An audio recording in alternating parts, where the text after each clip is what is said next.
very good morning everyone.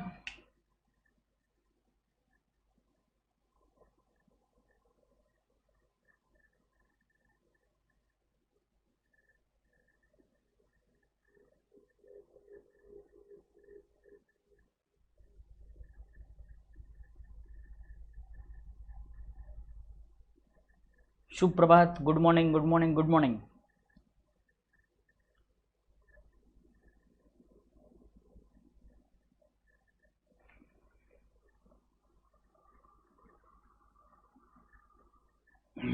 चलो सब लोग फटाफट ज्वाइन हो जाओ।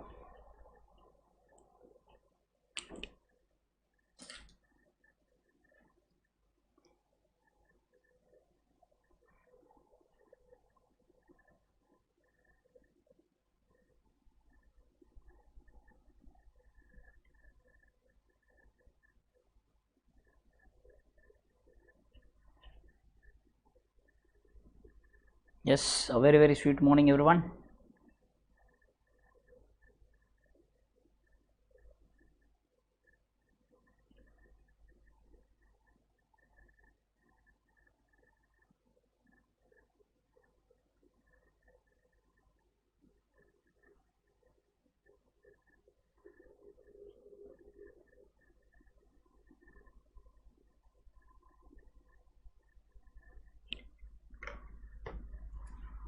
Good morning good morning good morning.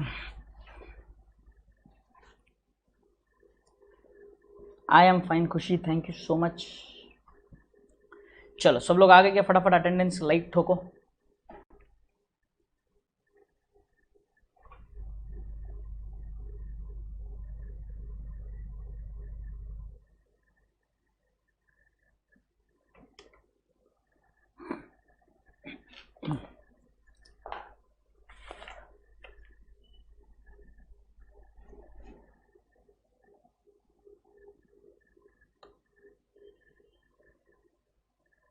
जल्दी जल्दी लाइक ठोको रे।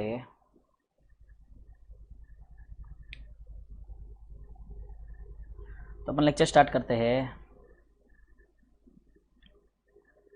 Yes, very good morning, very good morning, very good morning.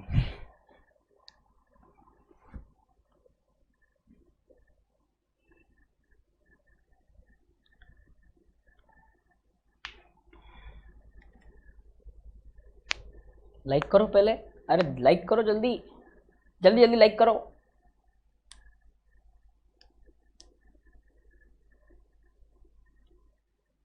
भर भर के लाइक्स दो वीडियोस को पहले।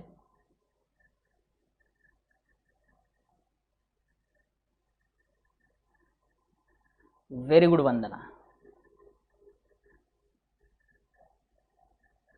कर दिया लाइक, वेरी गुड।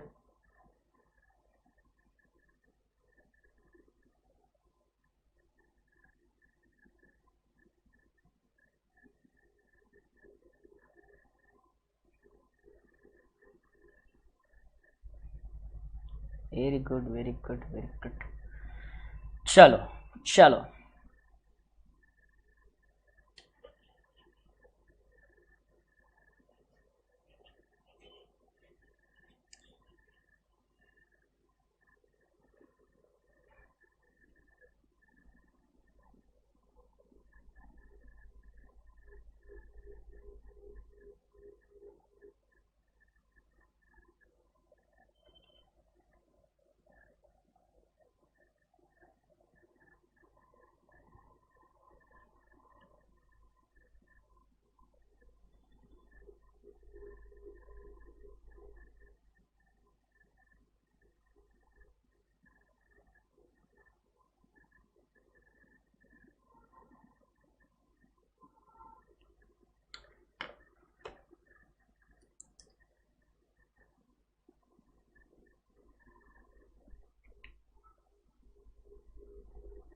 ऑनलाइन परिवार में बहुत सारे न्यू लोग दिख रहे हैं। हाँ, ऑनलाइन परिवार में पता नहीं क्या बोलना चाहते हो तुम सोहन। ऑनलाइन परिवार में बहुत सारे नए लोग दिख रहे हैं। हाँ हाँ हाँ, अपना दिल बड़ा है, अपना परिवार बड़ा है। चलो बढ़िया, कम ऑन। आ जाओ, shall we begin, shall we begin, आ जाओ ध्यान से। सबसे पहले हम लोगों ने कल के लेक्चर में, अगर आपको याद होगा तो क्या क्या चीज़ें देखी थी, एक बार क्विक रिवाइज कर लेते हैं। सबसे पहले मैंने आपको बताया था कि डेप्रिसिएशन का मतलब क्या है, बराबर है। डेप्रिसिएशन का मतलब मैंने बताया था कि डेप्रिसिएशन ये वर्ड आता है डेप्रिटियम से। डेप्रिटियम का मतलब होता है फॉल इन प्राइस और fall in value, is called as depretium in Latin, बराबर। वहाँ से ये वर्ड डेप्रिसिएशन आया है। फिर हमने देखा कि भाई साहब ये डेप्रिसिएशन लगता किस पे, एक्चुअली डेप्रिसिएशन सर लगता है एसेट्स पर। कौन से एसेट्स पर? फिक्स्ड एसेट्स पर। कौन से fixed assets? Fixed tangible assets, जिसकी अकाउंटिंग कवर करता था पहले AS10 accounting for fixed assets. फिर बाद में रिवाइज्ड AS10 आया, जिसका नाम चेंज हो गया और क्या हो गया अब? PPE, property plant and equipment, property plant and equipment. उसके डेफिनेशन के हिसाब से हमने देखा कि कोई भी आइटम जो any tangible thing that is held for use in what? Held for use in production, supply of production of goods, supply of goods, providing services, administrative work, है ना। उसके अलावा it benefits और it can be used for more than 12 months, वो asset कहलाया जाएगा। और any tangible item held with an intention of sale is called as goods, is called as goods. उसके लिए मैंने आपको एग्जांपल भी दिया था मोटरसाइकिल का, plus flats and offices, commercial offices का, बराबर है। फिर हमने देखे डेप्रिसिएशन के 3 कंपोनेंट। इसके अलावा मैंने आपको ये लिखने बोला था, होमवर्क दिया था, क्या कहते हैं, कॉजेज ऑफ डेप्रिसिएशन लिखने के लिए होमवर्क दिया था। क्या आपने वो लिखा है? बोलो मुझे, क्या आपने वो लिखा है? होमवर्क किया है सबने? होमवर्क किया है सबने?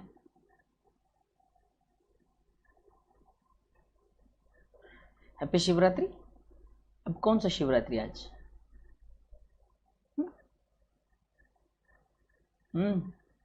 बोलो जल्दी।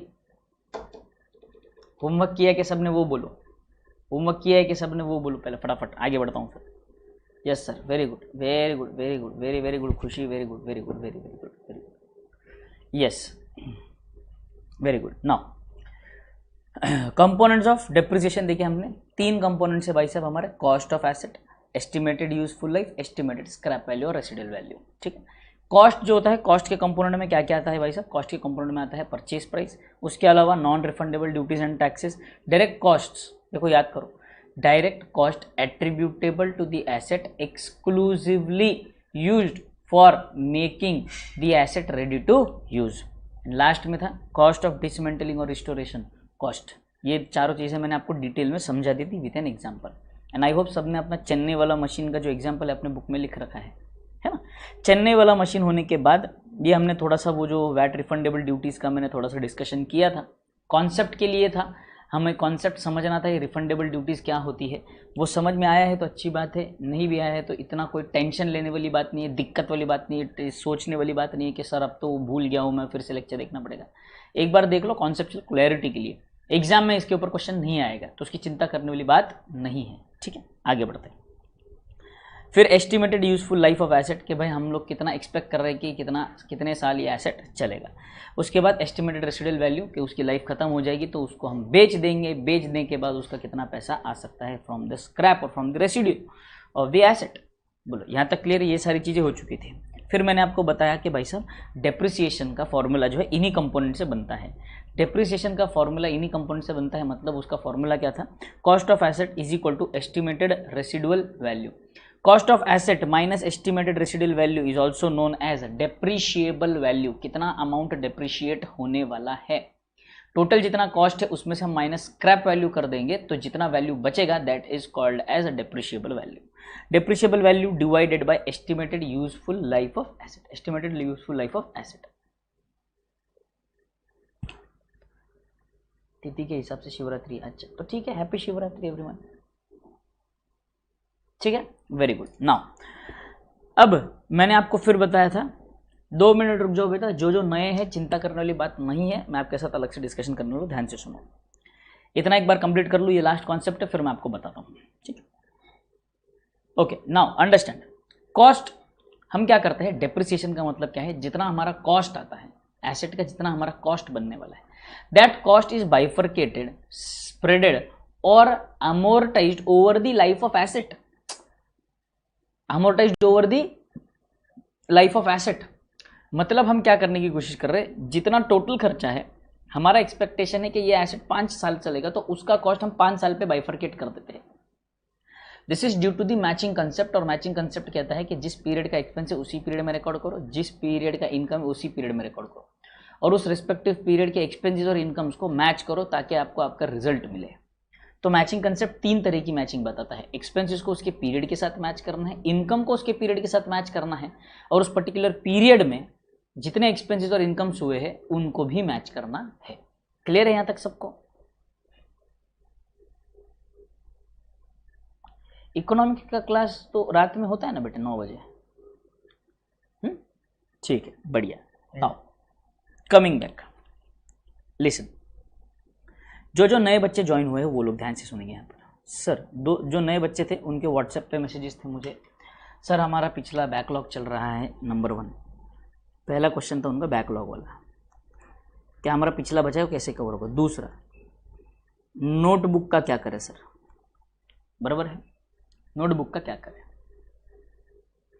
ध्यान से सुनो, बैकलॉग अगर है आपका तो अकाउंट्स में सिर्फ एक चैप्टर हुआ है बेटे, एक बेसिक्स का पार्ट हुआ है 10 से 11 लेक्चर का, और 7 लेक्चर्स का आपका रेक्टिफिकेशन ऑफ एरर्स। तो आप क्या कर सकते हो, जितने सब सब्जेक्ट चल रहे हैं उनका जो बैकलॉग चल रहा है आपका, एक सब्जेक्ट उठाइए, एक सब्जेक्ट उठाकर 7 to 8 डेज में उसका बैकलॉग खत्म कीजिए। सबसे पहले मैं कहूँगा कि मैथ्स का बैकलॉग उठाइए। मैथ्स थोड़ा सा सब्जेक्ट भी डिफिकल्ट होता है बहुत से बच्चों के लिए, और उसके लेक्चर्स भी ज़्यादा नहीं हुए हैं, कम हुए हैं, तो मैथ्स आपका जल्दी कवर हो जाएगा। उसके बाद आप उठा सकते हो अकाउंट्स, उसके बाद आप उठा सकते हो इको, उसके बाद आप उठा सकते हो BCR एंड BCK। ठीक है, इनके ज़्यादा लेक्चर्स हुए नहीं हैं। So easily you can cope up with this, with in a month you can cope up with the past lectures. फिर बात करें नोटबुक की, तो बहुत से बच्चे हैं सर हमने आपका डेप्रिसिएशन का चैप्टर देखना स्टार्ट किया है, तो अब नोटबुक में हम कैसे करें। तो देखो बेटे, कम से कम आपके 2 से 3 नोटबुक तो ऐसे ही लगने वाली है पूरे कोर्स के लिए। तो आप क्या कर सकते हो, डेप्रिसिएशन चैप्टर जो आप मेरे साथ बैठोगे, मेरे साथ अटेंड करना, मेरे साथ अटेंड करना। गलती से भी ये मत सोच लेना या ये मत गलती करना कि भाई साहब अभी जो लाइव लेक्चर चल रहा है ये मैं बाद में देखूंगा, पहले मैं एक काम करता हूँ, पहले बैकलॉग खत्म करता हूँ। ये गलती मत करना। अगर तुम वो बैकलॉग क्लियर करते बैठोगे तो यहाँ पे मेरा डेप्रिसिएशन चैप्टर खत्म हो जाएगा। तो ऐसे होगा कि आप रेक्टिफिकेशन कर रहे हो, मैं डेप्रिसिएशन कर रहा हूँ, फिर आप डेप्रिसिएशन पे आ गए, मैं BRS पे चला गया, आप BRS पे आ गए, मैं अगले चैप्टर पे चला गया। ये नहीं होना चाहिए बेटे, इस चीज़ का हमें थोड़ा सा ध्यान रखना है। ठीक है, this is very very important. Notebook की बात करें तो मेरे अकाउंट्स की नोटबुक की बात कर रहा हूँ, अब मैं स्पेसिफिकली अकाउंट्स की नोटबुक की बात कर रहा हूँ। अकाउंट्स की नोटबुक में आपको 2 नोटबुक बनाने बेटे, एक क्लास वर्क नोटबुक और एक homework notebook. Class work notebook और एक homework notebook. Class work notebook में हम क्या करेंगे, जो लेक्चर में पढ़ाया जा रहा है वो लेक्चर का पूरा इसमें पूरा जो आप रिकॉर्डिंग करेंगे आप किस में करेंगे, क्लास वर्क नोटबुक में करेंगे। और जब आपका लेक्चर खत्म हो जाता है, जब आपको सेल्फ स्टडी का समय मिलता है, उस सेल्फ स्टडी के समय आपको क्या करना है, सेल्फ स्टडी के समय आपने ये जो लेक्चर में हमने पढ़ा था ये फिर से होमवर्क नोटबुक में रिवाइज करना है। हम जो भी सम सॉल्व करेंगे क्लास में वो सम आपको समझना है, देखना है एक बार, और फिर उसके बाद कोशिश करना है कि हम बिना देखे वो सम को फिर से होमवर्क नोटबुक में सॉल्व करेंगे। मतलब जैसे ही हमारा लेक्चर खत्म होता है तुरंत ही आप टेस्ट करोगे अपने आप को।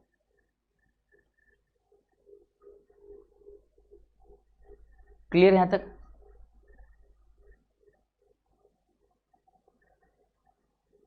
पुरुषोत्तम गोयल क्या करेंगे, मशीन खराब होगी, पुरानी गाड़ी होगी तो आप उसकी क्या करते हो, पुरानी गाड़ी को बेच देते हो, वही करेंगे और क्या करेंगे।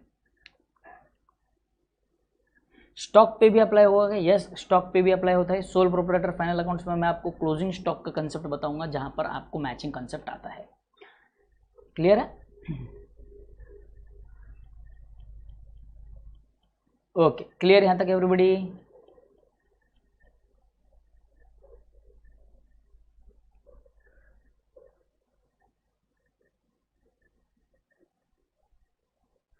कुछ नहीं करेगा ना, पड़ा रहेगा एसिड बेटे, उसको रिकॉर्ड क्या करना है, वो वैसे ही पड़ा रहेगा। नॉमिनल अकाउंट पे 1 रुपये पे एसिड दिखता रहेगा, आपका नॉमिनल वैल्यू पर दिखता रहेगा एसिड, क्योंकि वो ऐसे तो बुक्स में से तो आपके गायब ही हो जाएगा, आपके बुक्स में से गायब हो जाएगा, उसका वैल्यू पूरा गायब हो जाएगा। ठीक है, आ जाओ। ये आई होप ये दोनों पॉइंट क्लियर है सब लोगों को, ये दोनों पॉइंट क्लियर है, बराबर है, ये दोनों पॉइंट क्लियर है। इसके अलावा अपने अकाउंट्स का आप रिस्पेक्टिव लेक्चर में रिस्पेक्टिव फैकल्टी से पूछ सकते हो कि रिस्पेक्टिव फैकल्टीज की जूम मीटिंग कब होती है। तो अकाउंट्स की जो जूम मीटिंग होती है, अकाउंट्स की जूम मीटिंग के लिए हम मिलते हैं every Sunday at 11:30 AM in the morning. Every Sunday 11:30, every Sunday 11:30 we meet at 11:30। Clear है? यस। तो चलो आ जाओ, अपने कॉन्सेप्ट पे आ जाते हैं, अपने चैप्टर पे आ जाते हैं वापस से। डेप्रिशिएबल वैल्यू हमने समझ लिया था, व्हाट इज डेप्रिशिएबल वैल्यू। ठीक है, आ जाओ, अब आगे बढ़ते हैं। अब मैं आपके साथ डिस्कस करने जा रहा हूं, देखो ध्यान से सुनना, मेथड्स ऑफ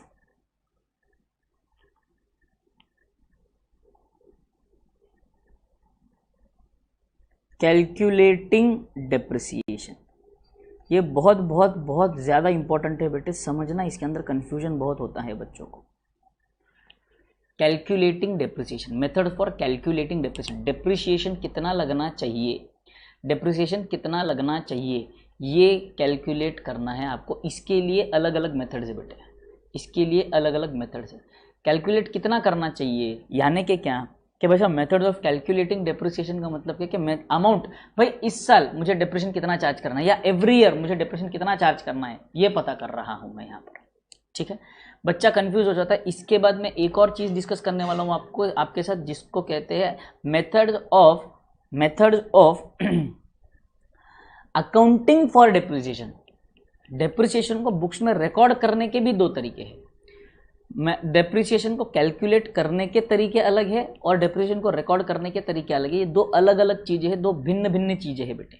दोनों में बच्चा कंफ्यूज रहता है कि मेथड पूछ रहे तो नक्की कौन सा पूछ रहे हैं। मेथड पूछ रहे तो हमको ये समझना है methods of what, of recording depreciation और ऑफ कैलकुलेटिंग डेप्रिसिएशन। ये दो अलग अलग चीजें हैं बेटा, है ना, दो अलग अलग चीजें हैं। तो यहाँ पर अगर मैं बात कर रहा हूँ मेथड्स ऑफ कैलकुलेटिंग डेप्रिसिएशन, तो आपने आपके बचपन में, यानी कि आपका जो बचपन है 11th-12th स्टैंडर्ड का, उस बचपन में भी आपने पढ़े होंगे दो favourite methods, SLM and WDV, SLM and WDV, SLM method and WDV method. SLM method की अगर मैं बात करूं आपके साथ, SLM मेथड की बात कर रहे हैं,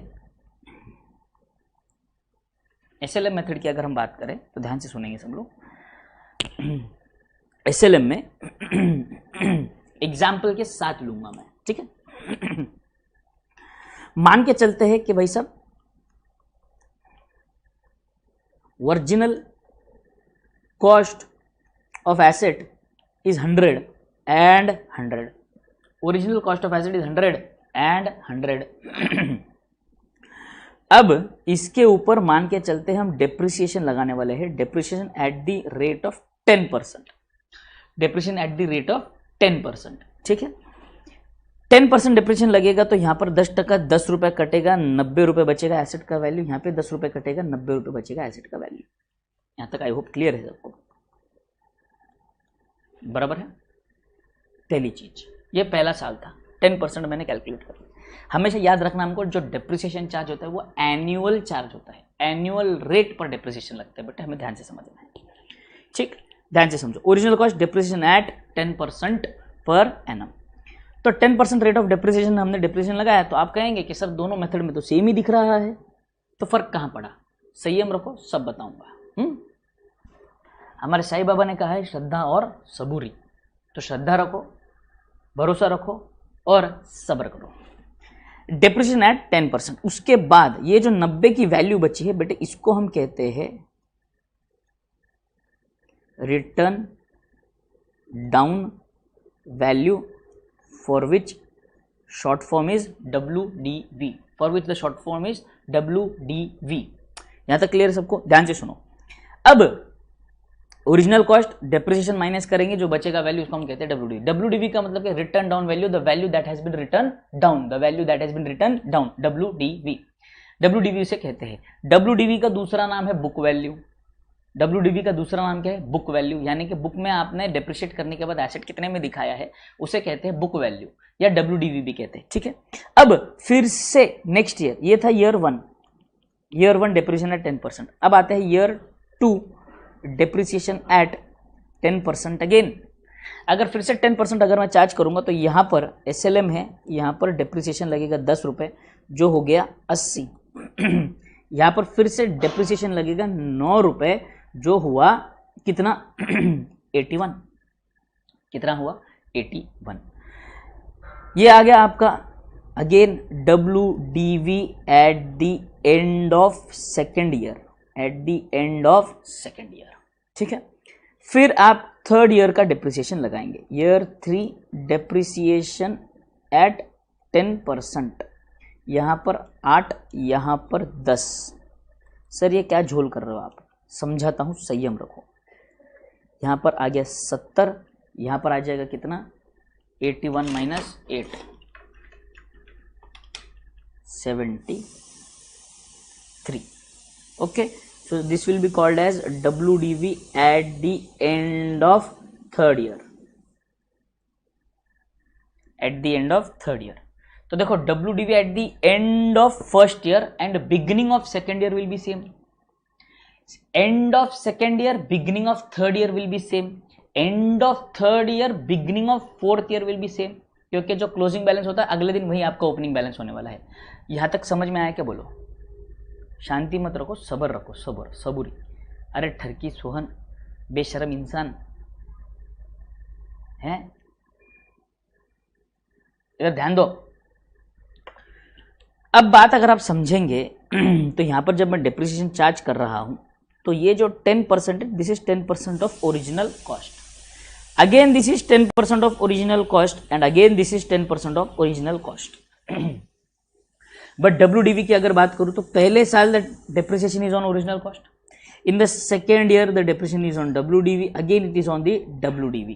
तो आपको ये समझ में आ रहा है। रिटर्न डाउन वैल्यू की अगर मैं बात करूं तो रिटर्न डाउन वैल्यू में नाम उसको रिटर्न डाउन वैल्यू मेथड इसीलिए दिया है क्योंकि rate of depreciation is charge on the WDV and original cost में अगर आप देखेंगे कोई भी ईयर हो, every year depreciation is charge on the original cost. Very good Vandana, आपको समझ में आ गया, बहुत अच्छी बात है। इतने सारे लोग लेक्चर देख रहे हैं बट बेशरम एक भी लाइक नहीं करेगा। कितने बेशरम लोग हैं, शर्म कर लो थोड़ी सी, हैं? फ्री में लेक्चर देख रहे हो तो कम से कम लाइक तो कर ही सकते हो, पैसा लगता है क्या लाइक करने का?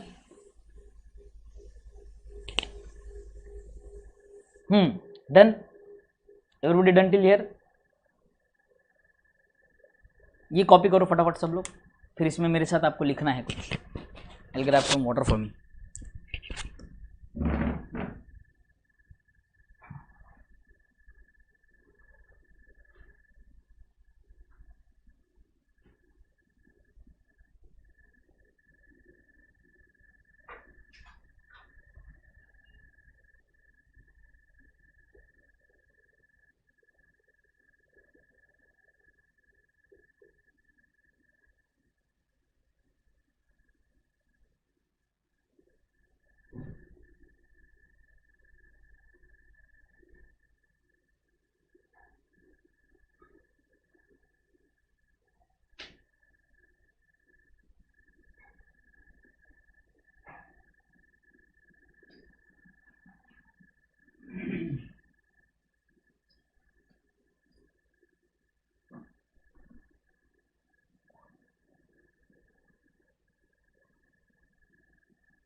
चलो डन किया, एवरीबॉडी कॉपीड?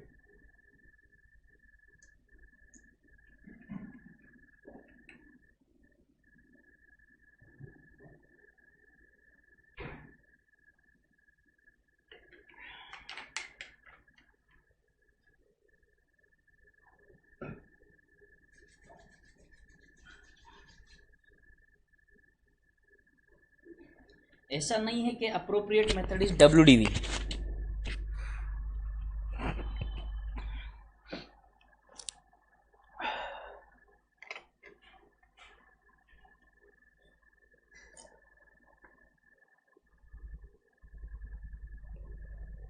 अच्छा साथ में लिख लिया था, वेरी गुड।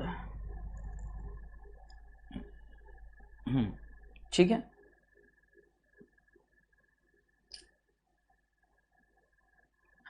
सिक्स मंथ्स पे डिप्रेशन नहीं लगता कभी। ध्यान से सुनो,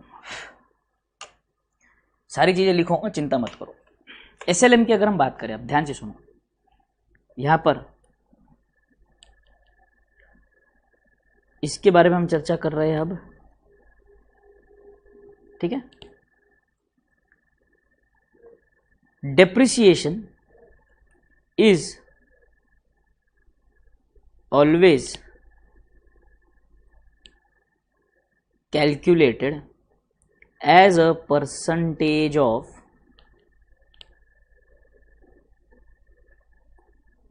ओरिजिनल कॉस्ट। ये मेरे साथ लिखेंगे सब लोग।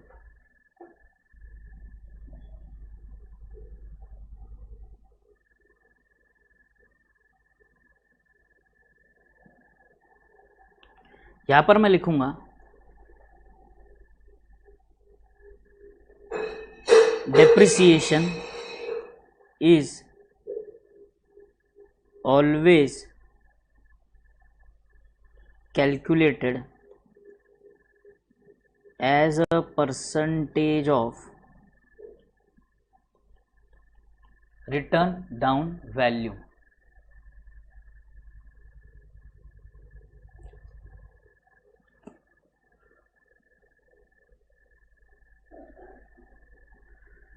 जतिन कुमार आपकी बात भी सही है, बट पूरी सही है ऐसे नहीं कहूंगा मैं, है ना।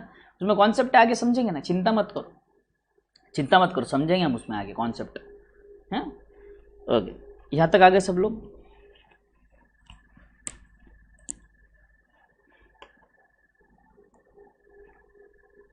यहां पर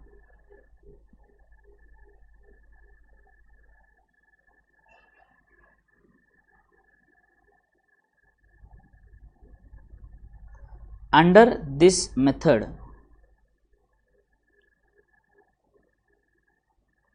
depreciation is calculated as step 1 annual depreciation. सबसे पहले यहां पर एनुअल डेप्रिसिएशन कैलकुलेट किया जाता है।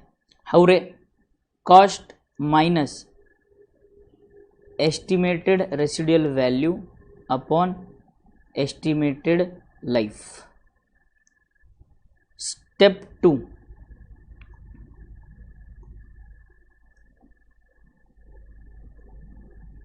rate of depreciation।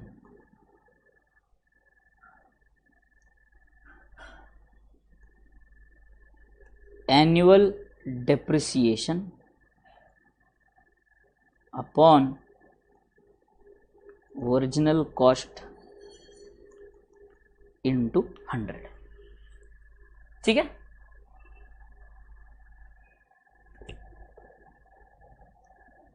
यहां पर आते हैं।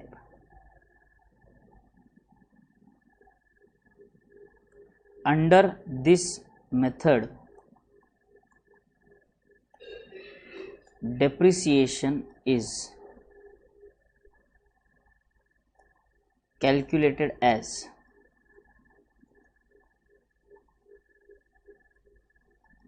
step 1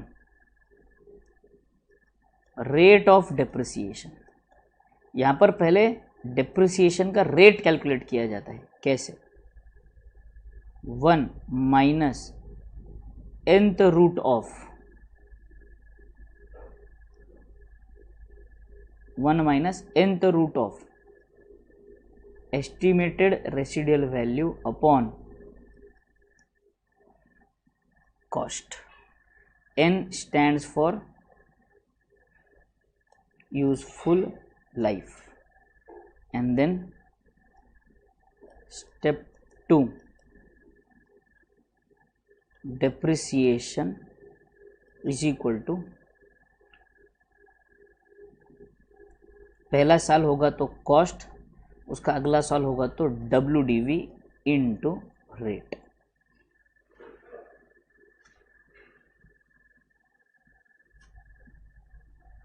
यहां तक लिखा सबने? बोलो यहाँ तक लिखा सबने?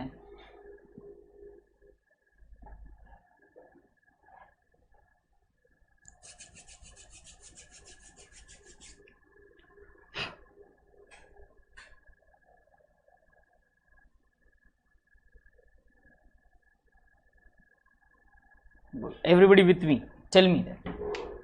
क्या सब मेरे साथ है? कोई पीछे तो नहीं छूटा?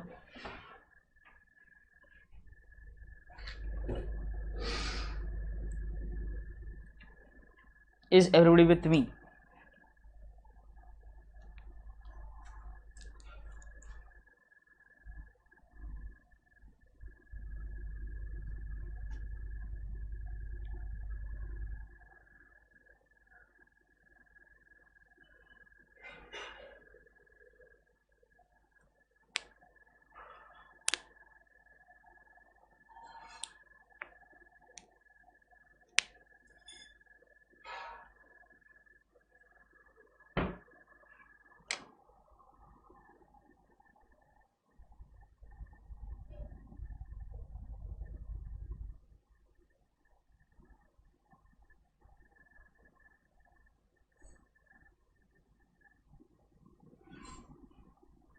यहाँ पे इंटू 100 आएगा।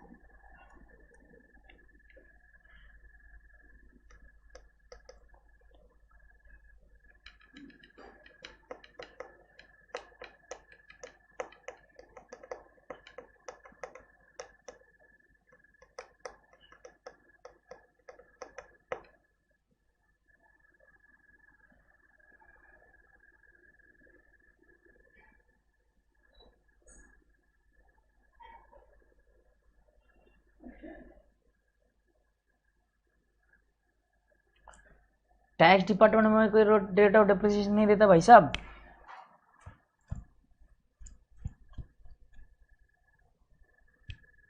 टैक्स डिपार्टमेंट में नहीं देता आपको डेट ऑफ डिप्रिसिएशन। ध्यान से समझो, देखो बात ध्यान से समझने की कोशिश।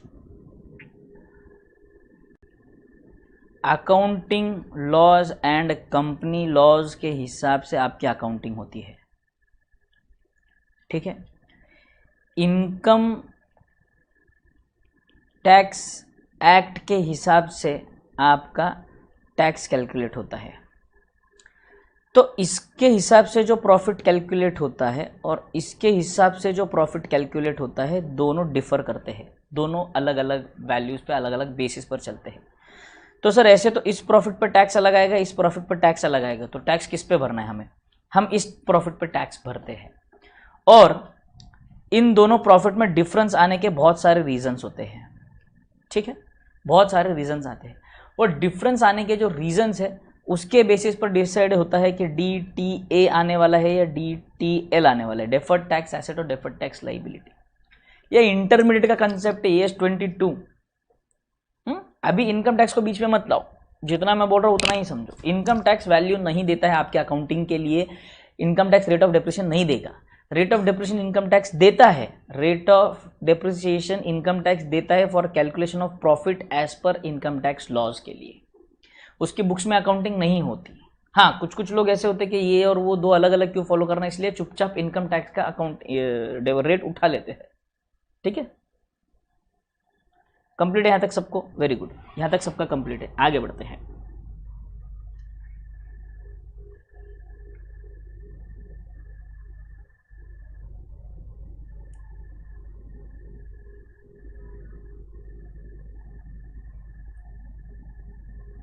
After the useful life of asset, the book value of asset becomes zero.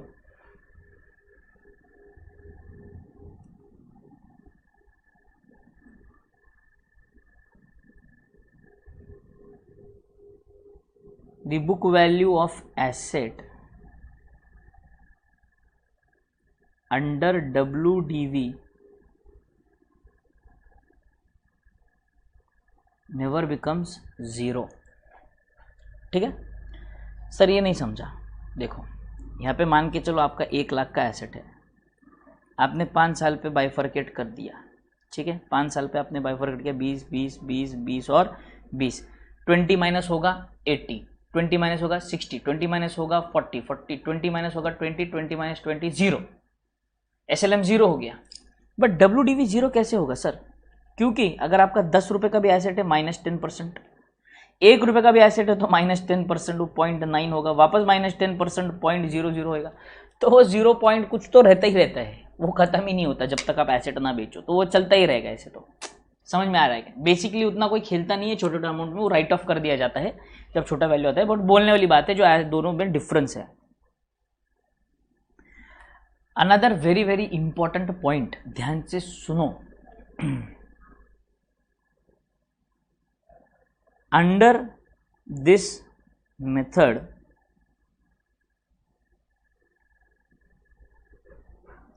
Total charge of asset to P&L increases every year.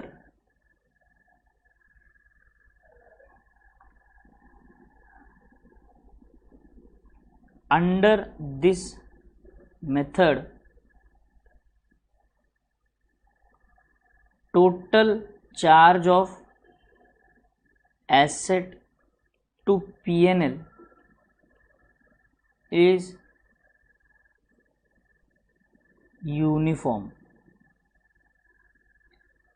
Sir आपने शायद उल्टा लिखा सर, आपने यहाँ पर यूनिफॉर्म लिखना चाहिए था और वहाँ पर इंक्रीजेस के बजाय डिक्रीजेस लिखना चाहिए था, आपने 2 गलतियाँ एक साथ कर दी। ऐसे बहुत से लोगों के मन में सवाल उठता होगा, बोलो हाँ या ना।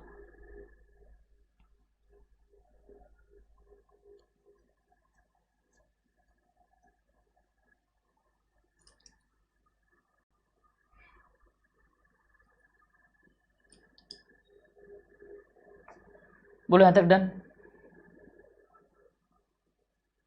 यहाँ तक डन है कि सबका? बोलो।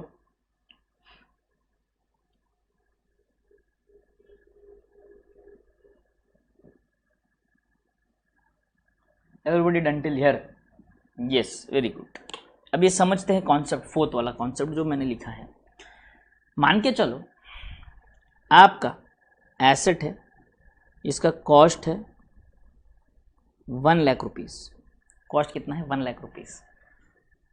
तो डिप्रिसिएशन अगर आप चार्ज करते हो SLM पे, तो मान के चलो पहले साल आपने 10,000 लगा दिए, दूसरे साल 10,000, तीसरे साल 10,000। समझ में आ रहा है सबको?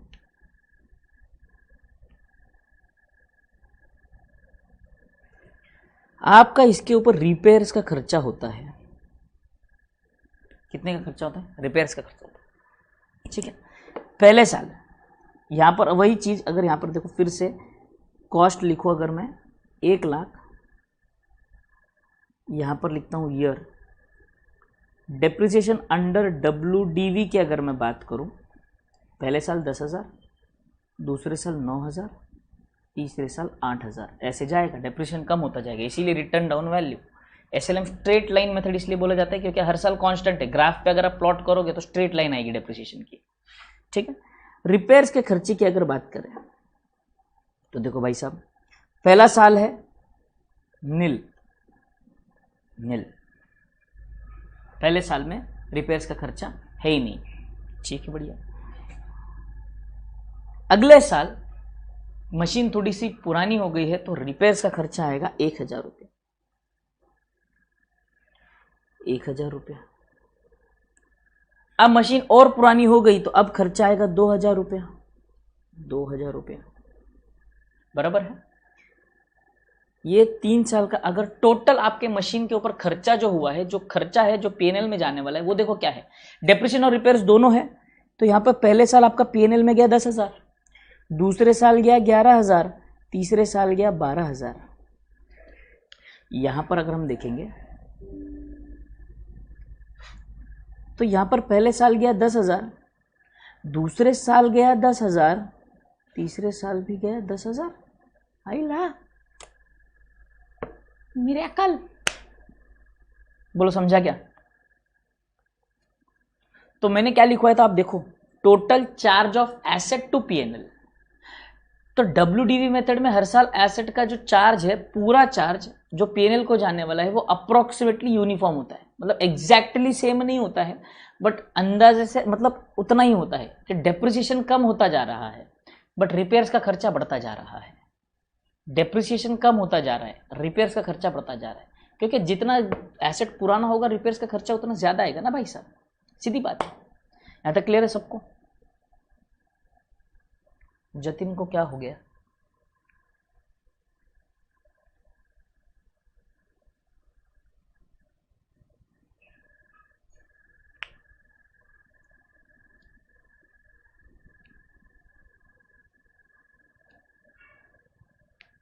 नहीं, वही तो बोल रहा हूँ ना ब्रदर, ये अप्रोक्सीमेशन पे चल रहा है बेटे, अप्रोक्सीमेशन पे है, ये अंदाजे पर चलता है, तो इसलिए हम बोलते हैं ना कि अप्रोक्सीमेटली यूनिफॉर्म रहता है।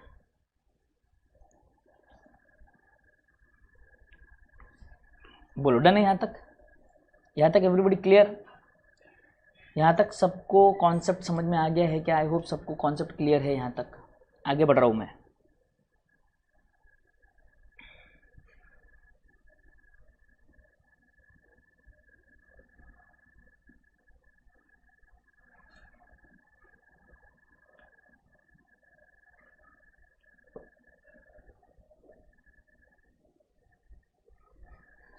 बेटा देखो, आप सीआईडी की तरह बहुत सवाल उठाते हो, आपको समझना पड़ेगा ये कॉन्सेप्ट है बेटे, ये जो मेथड्स है, मेथड्स लाने के पीछे के कॉन्सेप्ट है।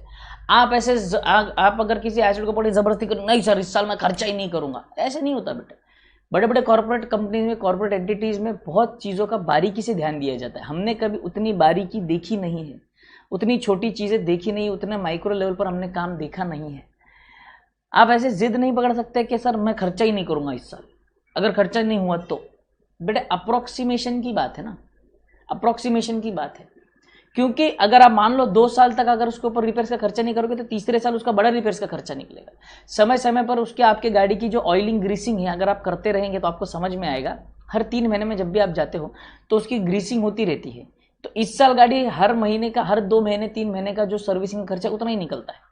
बट नेक्स्ट ईयर जब आप सर्विसिंग के लिए जाओगे, नेक्स्ट ईयर सर्विसिंग में होगा कि पहले सर्विसिंग में बोलेगा यार ब्रेक लाइनर चला गया, अगले सर्विसिंग में बोलेगा इसका टायर घिस गया, उसके अगले सर्विसिंग में बोलेगा कि उसका वो अंदर का इंजन का ये ब्लॉक हो गया, उसके अगले सर्विसिंग में बोलेगा कि इसका वो वाला खराब हो गया, तो वो रिपेयर्स बढ़ता जाता है। इट इज नॉट एग्जैक्ट, ये तो एग्जाम्पल है आपको समझने के लिए कि ये कॉन्सेप्ट क्या बोलना चाहता है। कोई भी एसेट 3 या 5 साल का नहीं होता है, एसेट हमेशा 10 साल, 15 साल और 20 साल का होता है। तो उसको ऑन एन एवरेज बेसिस पे 15 साल या 20 साल के बेसिस पर देखा जाता है। समझ में आया कि सोहन बेटे? Yes yes, basically this chapter is more about assumptions. आपका जो डिप्रेशन कैलकुलेट करना है वो आपको बहुत हद तक एजम्पशंस पे चलता है बेटे। अजम्पशन एक वर्ड गलत हो जाएगा, estimation is a better word. Assumption is different, estimation is different, है ना। अज्यूम करना मतलब मान लेना, एस्टिमेट करना मतलब उसके प्रॉपर साइंटिफिक तरीके होते हैं, कैलकुलेशन के तरीके होते हैं, एक मेथड्स होते हैं। अजम्पशन ऐसी, हाँ चलो मान लिया ठीक है कोई बात नहीं, है ना। तो अजम्पशन है जैसे कि वो लड़की आते जाते हाय बाय बोलती है सबको, हो मुझे भी हाय बाय बोल दिया भाई, अज्यूम। अब एस्टिमेशन समझो, पटेगी कि नहीं पटेगी भाई साहब, जितने लोगों को बाय करती है उतने लोगों के कान के नीचे बजाया हुआ है। एस्टिमेशन अपना चांसेस बहुत कम है, assumption is different, estimation is different. समझ में आया?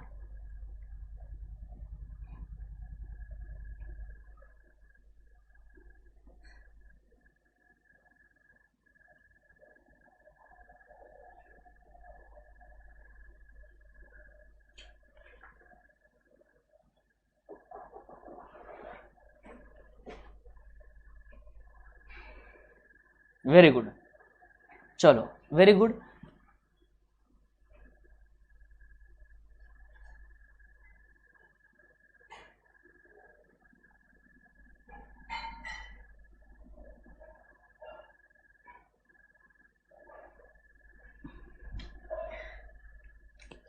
चलो समझ में आएगा ना तुम लोगों को, काफी आगे बढ़ो।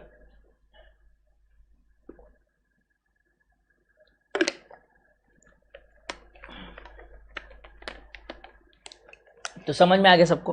अजम्पशन मतलब अपनी दिल की बातें सोचना, एस्टिमेशन मतलब उसका बराबर हिसाब लगा के सर्वे करके सोच समझ के करना। कौन सा भयंकर कॉन्सेप्ट क्लियर हो गया लगता है, बहुत ही ज़्यादा प्रैक्टिकल कॉन्सेप्ट दे दिया, बहुत लोगों के साथ हुआ है ये हादसा। ठीक है चलो बढ़िया, आगे बढ़ते हैं। Under this method total acid of pen is uniform, यहाँ पर इंक्रीजेज एवरी ईयर। बोलो यहाँ तक क्लियर है? एसएलएम और डब्ल्यूडी में फर्क सबको, एसएलएम और डब्ल्यूडी में फर्क समझ में आ गया है सबको?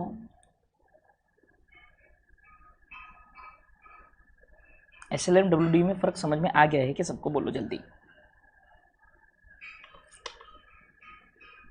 चलो नाउ, ये था आपका पहला method, methods of calculating depreciation में। ये आपका पहला मेथड था, ये आपका दूसरा मेथड था। आ जाओ अगले मेथड पर। एक बार मैं देख तो लूँ अपने को कौन से और मेथड्स हैं, सारे मेथड्स अभी भी एप्लीकेबल है भी या नहीं।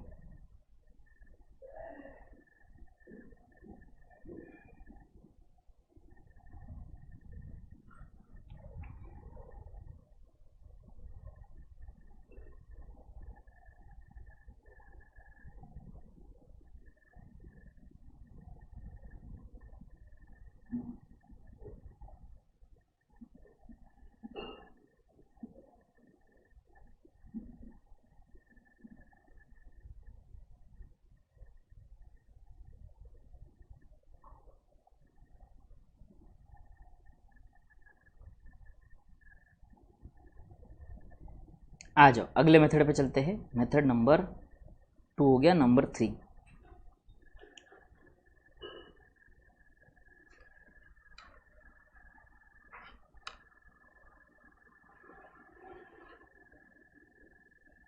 एसएलएम की फुल फॉर्म है straight line method.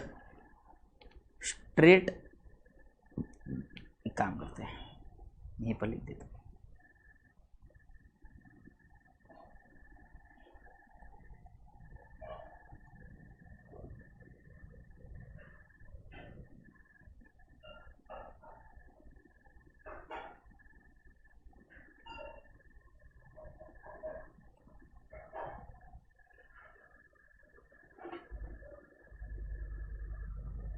Done, next. आज अगला मेथड है sum of digits of years method. Sum of digits of year method, ठीक है। लिखो, under this method, under this method the depreciation is calculated on the basis of depreciation is calculated on the basis of weights assigned to years.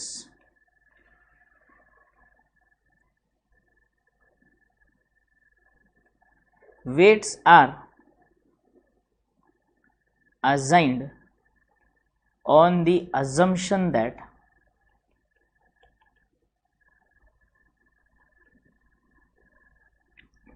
the asset would benefit more in initial years and the benefits would decrease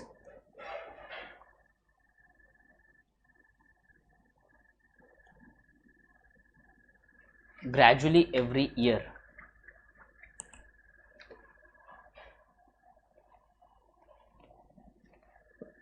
चलो यहां तक done है सबका?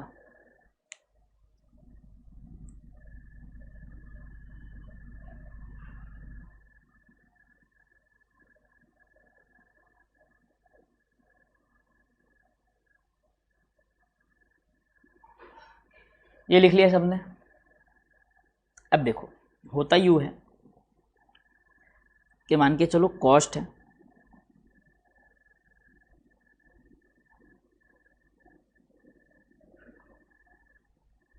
Cost of asset,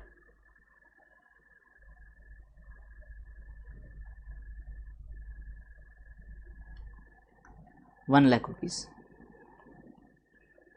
ठीक है। Life है 5 years, residual value है 10,000, ठीक है।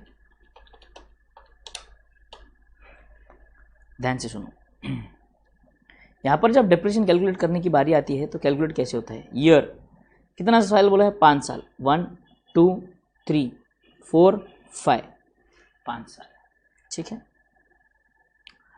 अब यहां पर आएगा फिर वेट्स, वेट्स विल बी 5 4 3 2 1 और इसका टोटल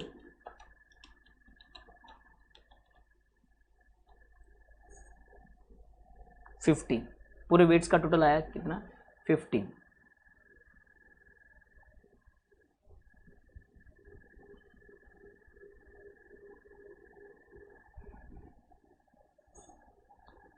अब यहां पर कैलकुलेशन अगर आप देखेंगे, कैलकुलेशन देखो, कॉस्ट कितना है 1,00,000 माइनस रेसिडुअल वैल्यू कितना है 10,000 डिवाइडेड बाय 15 इंटू 5, ये सेम रहेगा, इंटू 4, अगेन ये सेम रहेगा, इंटू 3, अगेन ये सेम रहेगा, इंटू 2, अगेन ये सेम रहेगा, इंटू 1। तो डेप्रिसिएशन कितना आएगा देखो हर साल, डेप्रिसिएशन पर एनम देखेंगे तो देखो 90,000 डिवाइडेड बाय 15 करूंगा मैं। देखो ये कांस्टेंट है ना, ये वाला पार्ट कांस्टेंट है, ये चेंज हो रहा है, सिर्फ ये चेंज हो रहा है ना। सब लोग मेरे साथ क्या करेंगे, कैलकुलेटर पे ले लो 1,00,000 माइनस 10,000 विच इज 90,000, ले लिए सबने, ले लिए सबने 90,000। हाँ, 90,000 डिवाइडेड बाय 15 करो, 90,000 डिवाइडेड बाय 15 करो, किया सबने। क्या सबके कैलकुलेटर पे 6,000 है, बोलो हाँ या ना। कैलकुलेटर पे 6,000 आ गया सबके, 6,000 आ गया सबके, तो इसका मतलब हमें 6,000 है। तो अभी ध्यान से समझो, यहाँ पर मैं बताने की कोशिश कर रहा हूँ आपको, 6,000 into 5, 6,000 into 4, 6,000 into 3, 6,000 into 2, 6,000 into 1, ऐसे खेलना है आपको। तो बार बार 6,000 प्रेस करने की जरूरत नहीं, 6,000 पर आओ, कैलकुलेटर का कांस्टेंट फंक्शन यूज करेंगे, 6,000 इंटू 5 करो, इक्वल टू करो, आपको आंसर आएगा 30,000। अब फिर से 6,000 इंटू 4 करने के बजाय सीधे 4 इक्वल टू, ये आ गया 24,000, 3 equal to 18,000, 2 equal to 12,000, 1 equal to 6,000। देखो क्लियर है यहां तक सबको?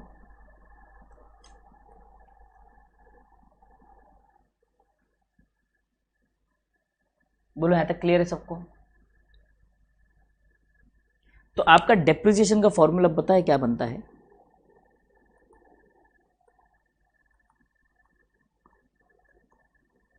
Depreciable value upon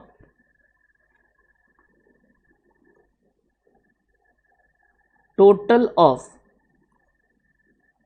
digits into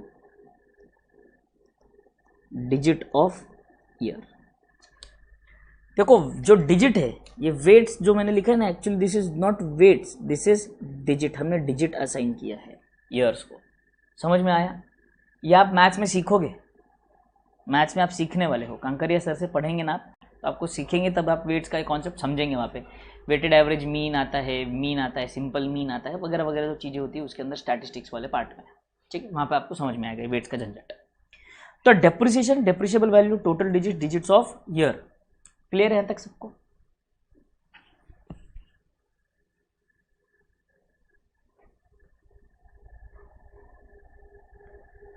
यहाँ तक क्लियर है सबको? बोलो यहाँ तक क्लियर है क्या सबको?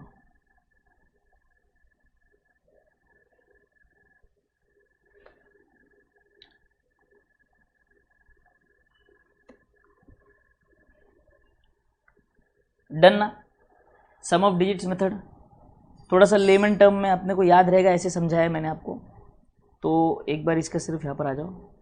बढ़िया बढ़िया सिंपल सा, बहुत सिंपल सा क्वेश्चन है। ऐसा क्वेश्चन तो एग्जाम में भी जल्दी आता नहीं है बेटा, एग्जाम में भी जल्दी आता नहीं। सम ऑफ एच डिजिट मेथड, ये जो है सम ऑफ डिजिट्स मेथड, ये एक प्रकार से आप अगर आप समझेंगे तो WDV मेथड का छोटा भाई है। WDV मेथड का छोटा भाई है। कैसे सर? देखो ना, यहाँ पर हर साल क्या हो रहा है, डेप्रिसिएशन कम होता जा रहा है, डेप्रिसिएशन कम होता जा रहा है। तो ये WDV का छोटा भाई है एक प्रकार से, बट बहुत चलन में नहीं है ये ज़्यादा। ओके, कहाँ गया भाई? चेन ब्रदर्स को छोड़ो।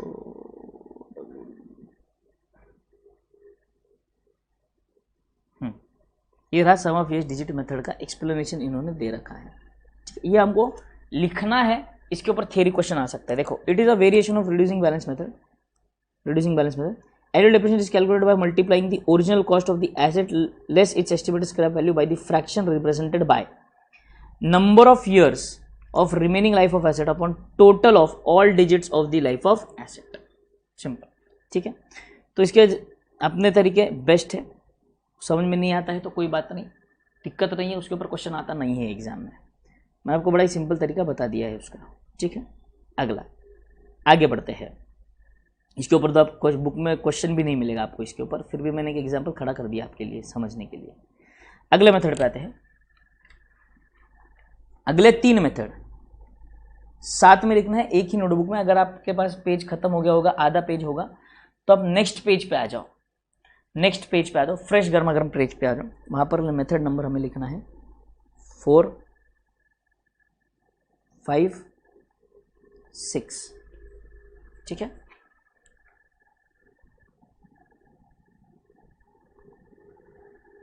प्रोडक्शन यूनिट मेथड, अगला है machine our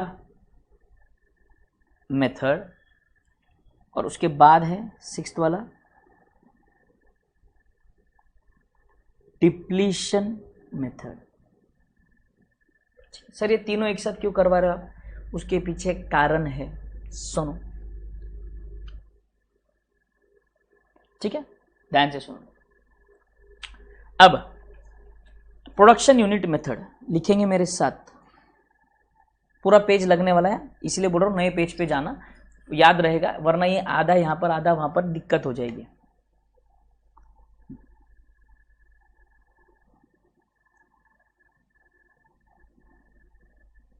life of asset depends upon number of units produced।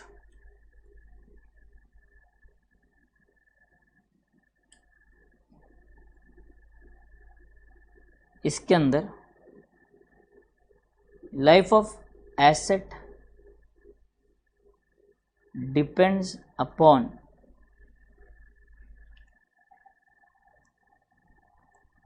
hours worked by machine।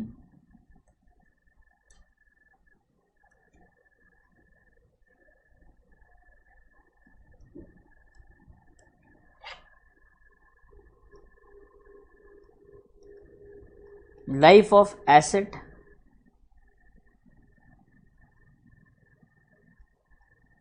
depends upon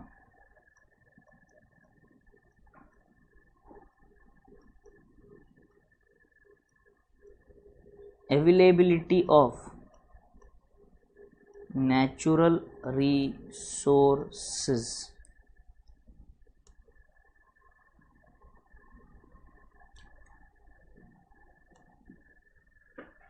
यहाँ तक क्लियर सबको?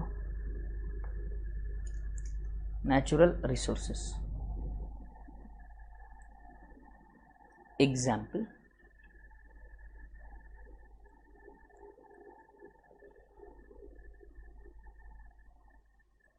Printing machine,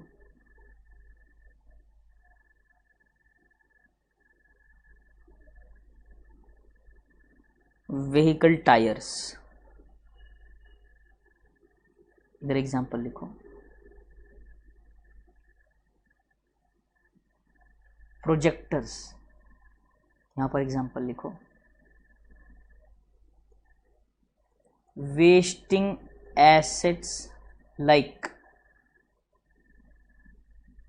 mines and queries.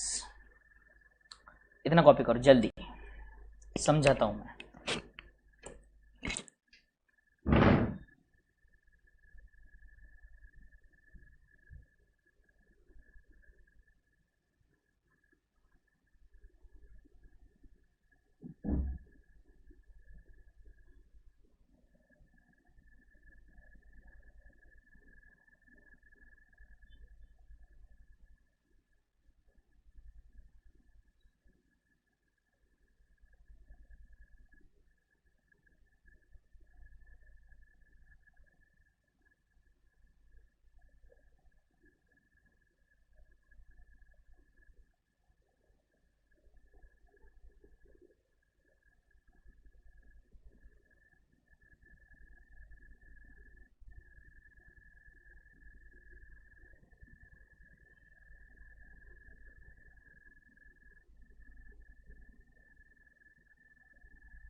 बोलो आज तक डन क्या?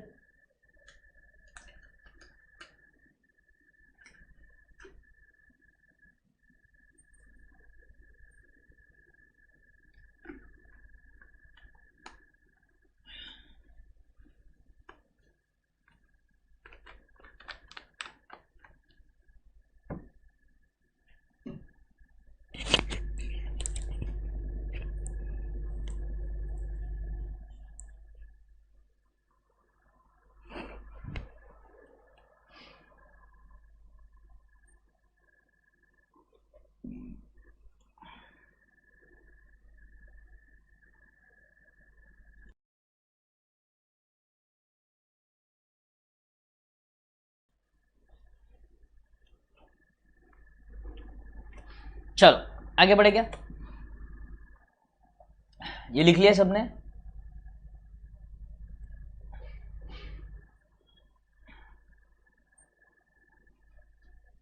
आ रही है, आ रही है।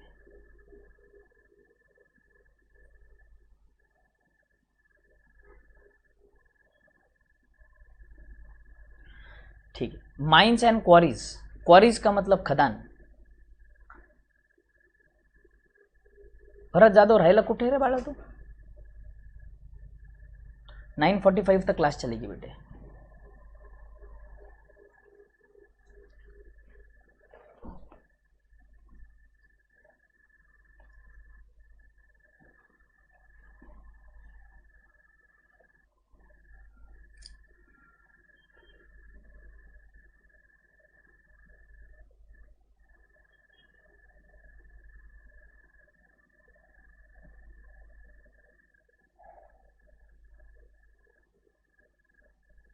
ओके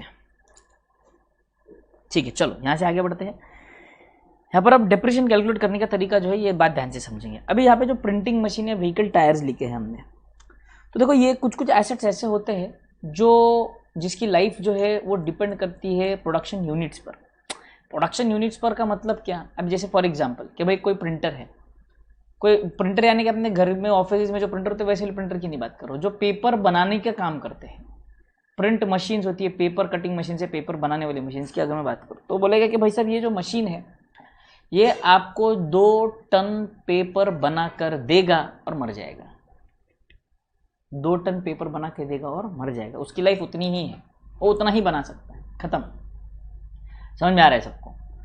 तो वो मशीन का ऐसे फिर वो सर कितने साल चलेगी मशीन? साल बोल ही नहीं सकता। 2 टन अगर आप 2 साल में प्रोड्यूस कर लेते हो तो 2 साल में खत्म होगी एसेट। अगर 2 टन आप 5 साल में प्रोड्यूस करते हो तो 5 साल बाद खत्म होगा एसेट। अगर 10 साल में प्रोड्यूस करते हो तो 10 साल में खत्म होगा। तो यहाँ पर इसका मतलब जो आपका एसेट का लाइफ है वो टाइम पर डिपेंड नहीं करता है। टाइम पर डिपेंड नहीं करता है। वो किस पे डिपेंड करता है? वो डिपेंड करता है आपके नंबर ऑफ यूनिट्स पर। कितने यूनिट्स आप बनाने वाले हो, उसकी मैक्सिमम लिमिट सेट है, इतना लिमिट उतना करेगा और मर जाएगा। तो इसका मतलब तो मशीन डायरेक्टली मर जाता है क्या सर? हाँ, ये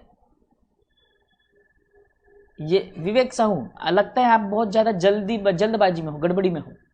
लेक्चर में आते हो, लेक्चर में आप पूछते हो कि फिर भाई साहब लेक्चर कब तक चलेगा। अब आप, मैं डिप्लीशन में चल रहा हूँ, इस पर आप पूछ रहे हो यहाँ का क्वेश्चन।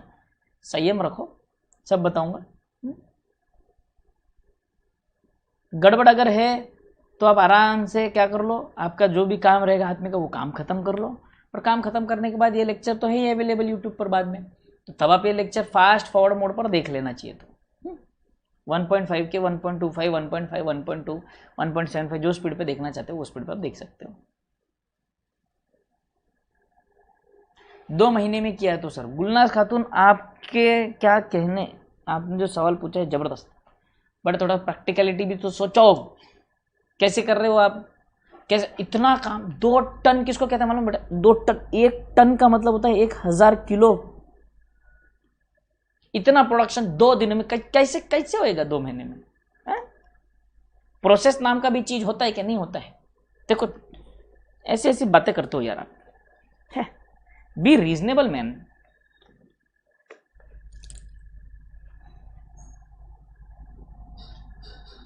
ठीक है, ध्यान से समझो अभी यहाँ पे। तो यहाँ पर एसेट का जो लाइफ है वो कौन से बेसिस पर है? प्रोडक्शन, नंबर ऑफ यूनिट्स के बेसिस पर है। किसके बेसिस पर है? नंबर ऑफ यूनिट्स के बेसिस पर। कितना प्रोडक्शन होने वाला है, कितना प्रोडक्शन होने वाला है उसके बेसिस पर है। यहां तक समझ में आया सबको? अब यहां पर देखो, प्रोजेक्टर्स की बात अगर करें तो एग्जाम्पल यहां पर अगर समझेंगे तो ये वाले जो एसेट्स होते हैं ये आर्स के बेसिस पे चलते हैं। सर मतलब ध्यान से सुनो। मैंने एक बार प्रोजेक्टर लगवाया था। प्रोजेक्टर लगवाया तो मैंने वो प्रोजेक्टर लगाने वाले भैया से पूछा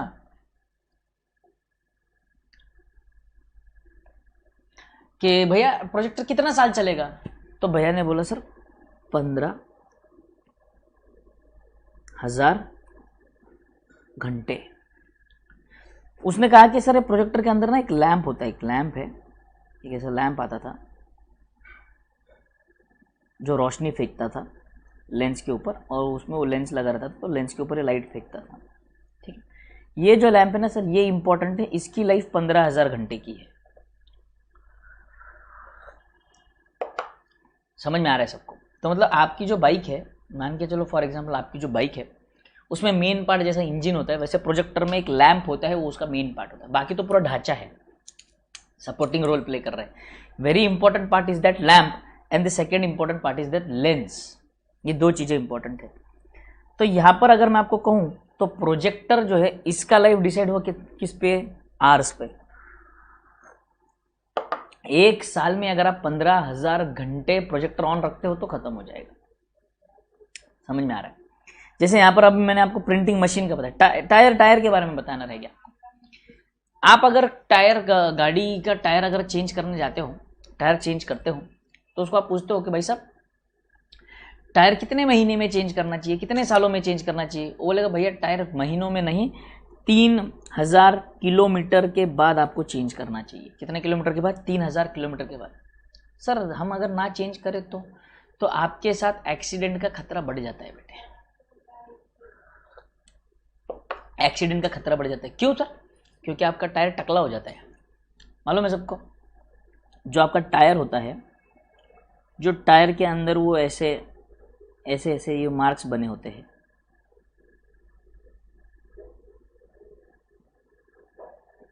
ये घिस घिस कर ये प्लेन हो जाता है, बिल्कुल प्लेन। तो यहाँ पर जब आप ब्रेक लगाते हो तो गाड़ी रोड पर फिसलने के या स्कीड होने के चांसेस ज़्यादा हो जाती है बेटे।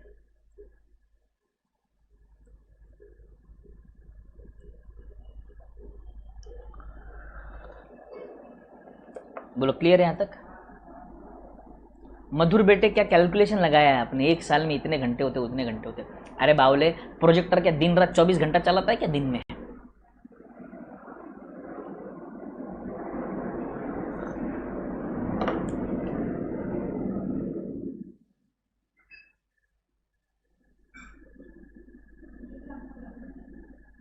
बोलो समझ में आ गया सबको यहाँ तक? तो आ जाओ अगला, वेस्टिंग एसेट के बारे में समझो। वेस्टिंग एसेट में क्या होता है, मान लो आपके पास पीस ऑफ लैंड है, वो लैंड की कीमत 5 लाख रुपए है, बट आपको पता चला इस लैंड में अंदर 2 टन कोल है। कितना टन कोल है? 2 टन। तो क्या अब भी आप ये जमीन 5 लाख में बेचोगे? लगता है आपको?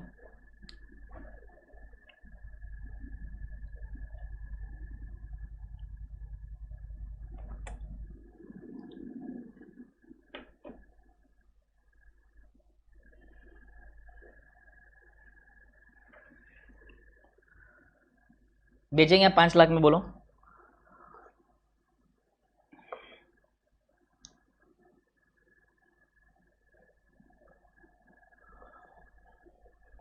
नो।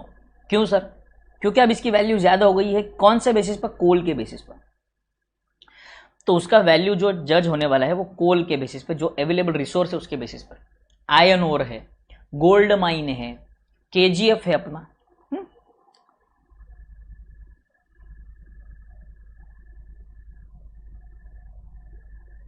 रईस लगता है आज।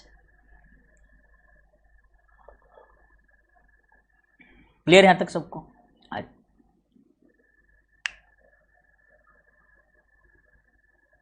तो डिप्रिसिएशन के फॉर्मूलाज देखो।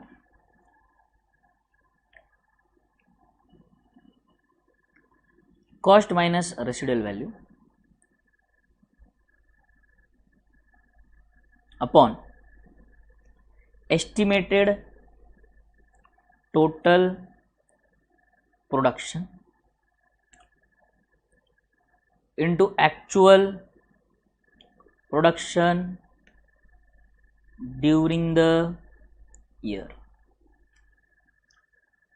इसका फॉर्मूला देखो, cost minus residual value upon estimated total hours into actual hours worked in the year. इसका फॉर्मूला देखो,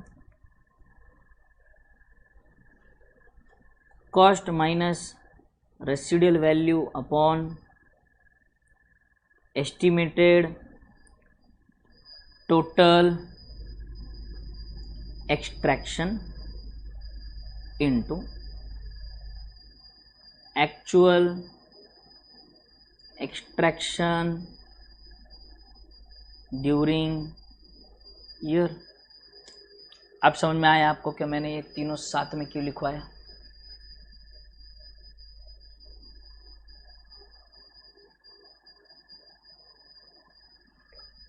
अरे सो है,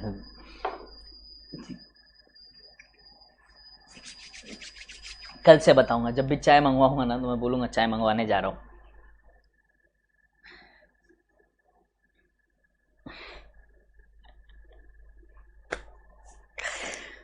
डन क्या? यहां तक सबको समझ में आया?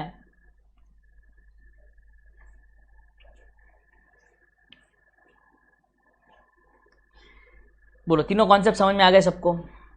बहुत से बच्चे बोलते हैं कि सर ये एक्सट्रैक्शन कोल कितना है, गोल्ड कितना है, कैसे पता चलेगा सर? देखो बेटे, उसके कुछ रेसिडुअल वैल्यू मतलब तरुण को मारो कोई पकड़ के,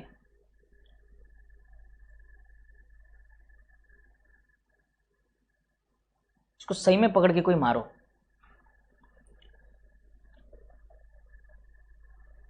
रेसिडुअल वैल्यू का मतलब मैंने बताना ही नहीं है, जा। तो देखो यहां पर अगर हम समझेंगे, estimated total production machine company बता देती है कि भाई इतना इतना प्रोडक्शन हो सकता है। एस्टिमेटेड टोटल आवर्स, फिर से वो प्रोडक्ट की जो कंपनी वो बता देगी कि इतने घंटे ये मशीन चलेगी। Sir estimated total production extraction कैसे पता चलेगा सर? उसके साइंटिफिक कुछ टेस्ट्स होते हैं बेटे। जैसे आपको पता होगा शायद कि बोरवेल, अगर गांव में कहीं पे बोरवेल वगैरह खोदने होते हैं तो कुछ ऐसा एक मशीन जैसा लेकर आते हैं देखने के लिए ज़मीन में यहाँ पर पानी है क्या, पानी है क्या, पानी है क्या। तो जब उनको लगता है जहाँ पर कि पानी है तो वहाँ पर वो बोरवेल की खुदाई काम चालू कर देते हैं। तो कैसे पता चला सर? बस वैसे टेक्निक्स होती है, बहुत सारी साइंटिफिक टेक्निक्स हैं। वहाँ की मिट्टी को टेस्ट किया जाता है, वहाँ की मिट्टी को टेस्ट करवा के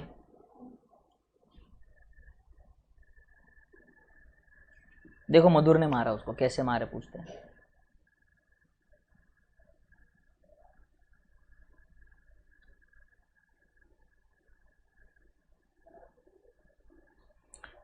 क्लियर यहां तक सबको?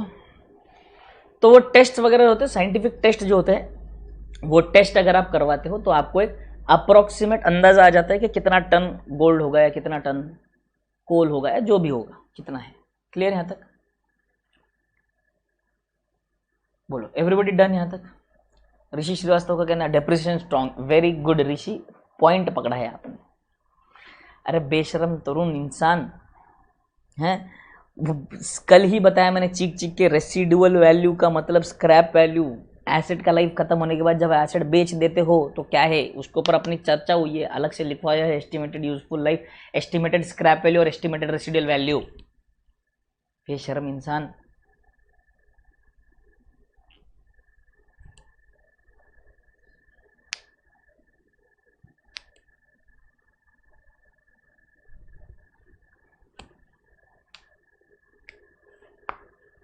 बोलो यहां तक डन है सबका? यहां तक done? Everybody done till here?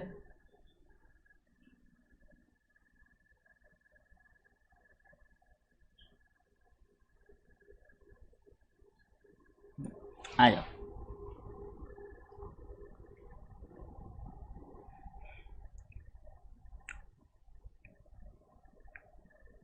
ये देखो, A machine was purchased for 30 lakhs. Illustration number 4 सॉल्व कर रहे हैं अपन। Illustration number 4।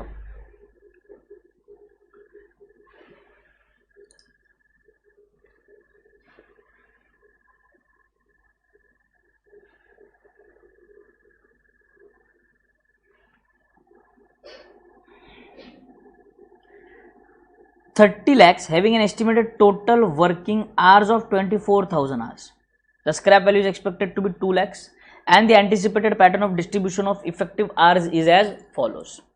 तो ये बोलता है कि पहला, दूसरा, तीसरा साल, मतलब पहले साल में 3000 घंटे, दूसरे साल में 3000 घंटे, तीसरे साल में 3000 घंटे, चौथे साल में 2600 घंटे, पांचवा साल 2600, छठा साल 2600 घंटे, 7 से 10 सालों में 1800 घंटे, सातवां साल, आठवां, नौवां और 10वां साल।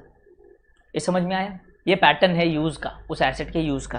ये 1 से 3 सालों में 3000 घंटे यूज नहीं हो रहे बेटे, ये बात ध्यान से समझो। 3000 आवर्स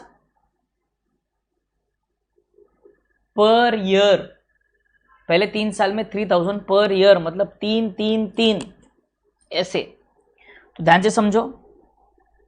तो अब अगर हम समझेंगे पहले 3 साल के लिए आपका डेप्रिसिएशन क्या होगा, देखो 3000, ये क्या है, 3000 एक्चुअल है,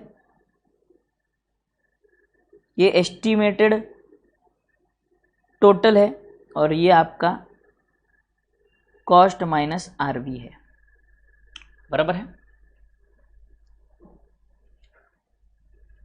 24,000 आवर्स पे हमने बाइफरक्यूट किया है, बराबर है। तो अगर आप देखेंगे ना तो ये 3,50,000 इंटू 3 साल, यानी कि 10,50,000 रुपए का डिप्रेशन पहले 3 साल में लगेगा। 3,03,000 इंटू 3, 9,09,000 का डिप्रेशन चौथे, पांचवें और छठे साल में लगेगा।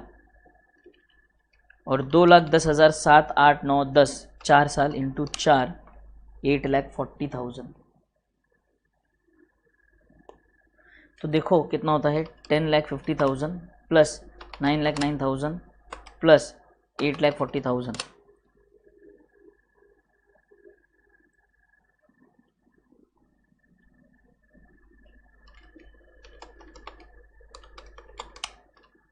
आर्स देखो कितने होते हैं 3,000 इंटू 3 9,000 घंटे, 2,600 इंटू 3 7,800 घंटे, 1,800 इंटू 4 7,200, 9,000 7,800 24,000 घंटे यहाँ पर टोटल हुए। बराबर है, यहाँ पर ये मैच होना चाहिए ना भाई साहब। 3,50,000 इंटू 3 इस 10,50,000, 3,03,000, अच्छा 3 है इंटू 3, तो this comes to around 90 lakh. इसमें प्लस 1 कर देता हूँ, ये हो गया 9,10,000 approximately.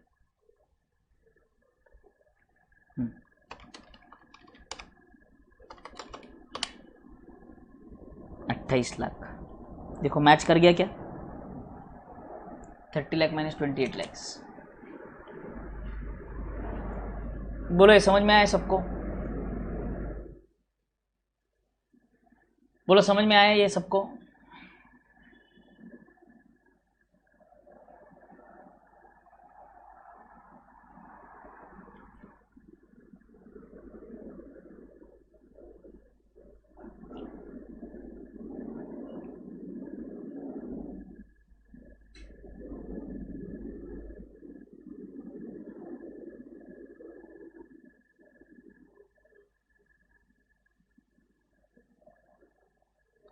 Everybody done till here?